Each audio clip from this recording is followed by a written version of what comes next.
Mauryan Economy. The economy of Maurya Empire was sound. The Mauryas established a centralized government which contributed to the economic progress of the country. Agriculture was the principal backbone of Maurya economy. The cultivators were the most numerous classes. Land revenue was the principal source of state income.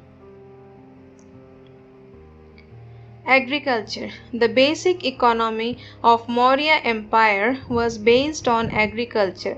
Rice, pulse, vegetables, fruits, spices, wheat, sugarcane, etc. were grown. Land was intensively tilled with iron-sheared plough drawn by oxen. Irrigation tank and lakes were excavated by the state. Hunters were particularly employed to clear the jungle areas of wild animals so that such areas could be brought under cultivation. Land tax. The economy of Maurya government depended on the tax collected from the lands. Historians have suggested that 1/4 of the produce was collected from fertile areas and tax at a lower rate was collected from less fertile areas. Arthashastra recommends that in the time of emergency, the land tax might be enhanced up to 1/3 of the produce of the soil. Water tax. Apart from tax on land, the Maurya Empire collected several other items of taxes from land. They were water or irrigation tax from the area where water was supplied from rivers.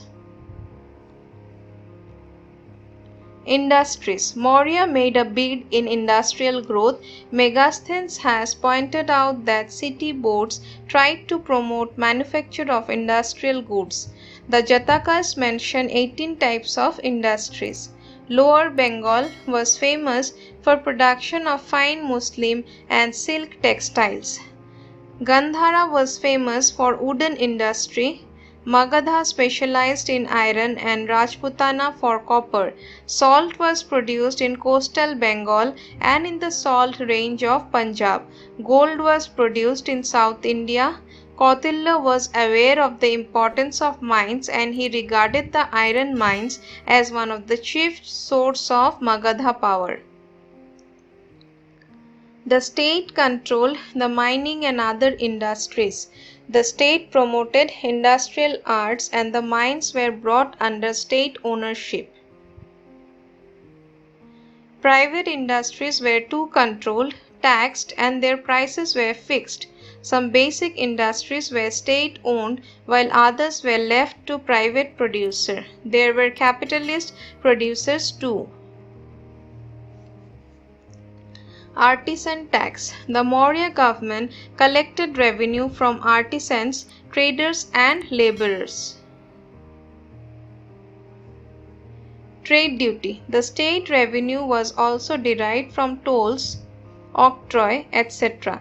The city magistrates checked weights and measures and the sale of goods. Arthashastra also confirms the existence of such officers.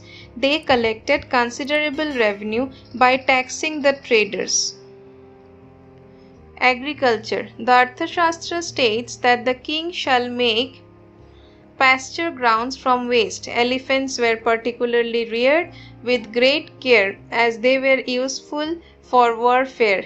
Cow was the most important among the domestic animals. It was useful for dairy products and hide.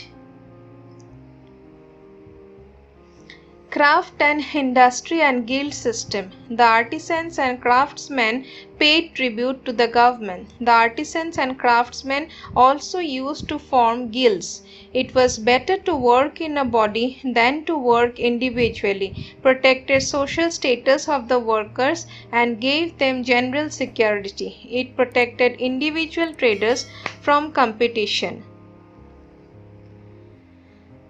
Rise of big traders and capitalist class. In the Maurya period, the rise of big traders and merchants can be noticed. Money lending was a good business. The big traders used to borrow money for trade and paid interest. Trade routes. Inland trade was carried by river route as well as by land route. The Ganges was a great trade route. Road transport greatly improved under the Mauryas. Pataliputra was linked by road to different parts of India, even up to Takshila in the northwest. Takshila was a great center of trade where from goods were transported to Central Asia.